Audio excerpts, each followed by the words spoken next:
Hillary. I really did everything that I could to avoid making a video directed at you. However, I found myself in something that I like to call a Longworth moral dilemma. Do I remain silent and passionately despise you to myself, or do I lay my cards out on the table and try diligently to articulate my disgust in a form that won't land me in federal prison, and hopefully opening the eyes of some of your die-hard feminist Nazi fans along the way? If you're watching this, then your less than mediocre brain should have concluded that I decided to go with the latter. So, let's just begin. For some reason, your extremely underdeveloped frontal lobe has foolishly led you to believe that it would be a brilliant idea to run in the 2016 presidential campaign. As a result, true-blooded American patriots, such as myself, the ones who are actually still loyal to this country, have had to endure that painful scratching noise that you like to call intelligence spew from your mouth like typical Clinton diarrhea. As agonizing as this has been to watch, what is more disconcerting to me is that you are capable of standing up in front of the world to proclaim that you possess not only the capabilities, but also the credentials to run this beloved country. And thinking that you would do anything but drive the rest of what we have left to our name straight into the seventh circle of hell. I must say, your ability to keep a straight face throughout this entire process is almost impressive. Unfortunately, for you, there are still many of us who see through your carefully sculpted mask and straight into the eyes of one of the biggest traitors this country has ever taken under her wing.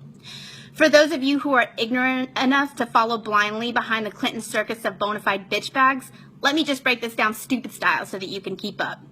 Gestapo, Silly Billy's dirty secret scandal, stealing from the White House, Filegate, Hillary's deputy chief of staff, Huma Abedin, Vince Foster, Emailgate, Whitewater, when Hillary said she landed under sniper fire in Bosnia. The Clinton body count, Benghazi, Chinagate, Travelgate, Watergate, drug dealer donor scandal, Ponzi scheme and political favor scandal, and you, Hillary, the biggest scandal of them all. And you think that you have the credentials with this background to run my country? In 1974, you were fired from your job by your supervisor, Jerry Seifman, who said, and I quote, "She was an unethical and dishonest lawyer. She conspired to violate the Constitution, the rules of the House, the rules of the committee, and the rules of confidentiality." Does that really sound like an individual who is fit to lead this country? I cannot determine what is more alarming to me. A group of Islamic extremists who brutally execute thousands of men, women, and children in front of the world, or a presidential candidate that has a record of illegal activity, which she should have been incarcerated for, with her own hidden agenda to destroy what's left of these United States and the connections and friendships to do so. You have, on a number of occasions, proven to the wolves that roam this land that you are by very definition a traitor to not only the United States of America, but a traitor to your own integrity. You stand on the forefront of the greatest election since our independence and stumble over our Constitution while catching your balance on our liberties. Countless times you have proven yourself a disgrace to those who do not sit idly by and listen to your proverbial and narcissistic diatribe that you preach to the weak-minded. You have literally turned your back on the men and women who have bled for the power that you abuse. Men and women who have selflessly died in war to protect the freedoms of our countrymen.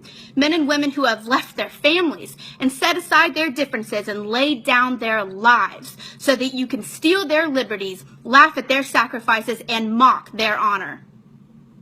And now you assume that you possess the bravery to lead my brothers and sisters into war? To command them with integrity on a battlefield seated with honor. You have spit in the face of the very foundation that you still have the privilege of standing on. You have unmasked the very image of what a coward looks like, and you have most certainly managed to mask the truth of your deceit so the blind cannot recognize you for what you really are, a waste of human existence. You are not fit to lead this country anywhere except straight back down the shitter that you crawled out of. You are a prisoner of your own evil, chained down by the shackles of your arrogance and strapped to the grenade of American justice that you just pulled the pin on. It is only a matter of time until the shrapnel blows up into your ass and out of that treacherous mouth that you use to deceive your way to the top. And the people of this great country will have front row seats to the execution of your career, and the men and women who have lost their lives at the hands of your deliberate negligence will no longer be dangling from your guilt-free conscience. My country will not fall to the hands of your corrupt administration. I need you to understand something, America.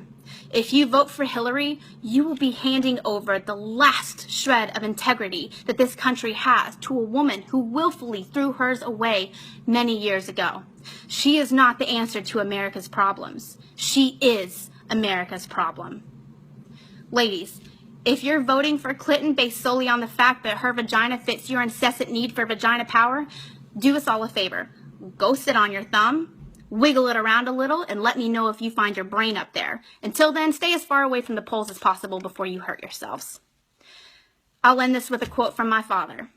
Hillary, you are a prevaricating, disingenuous, disrespectful, and egocentric bag of runny fecal matter.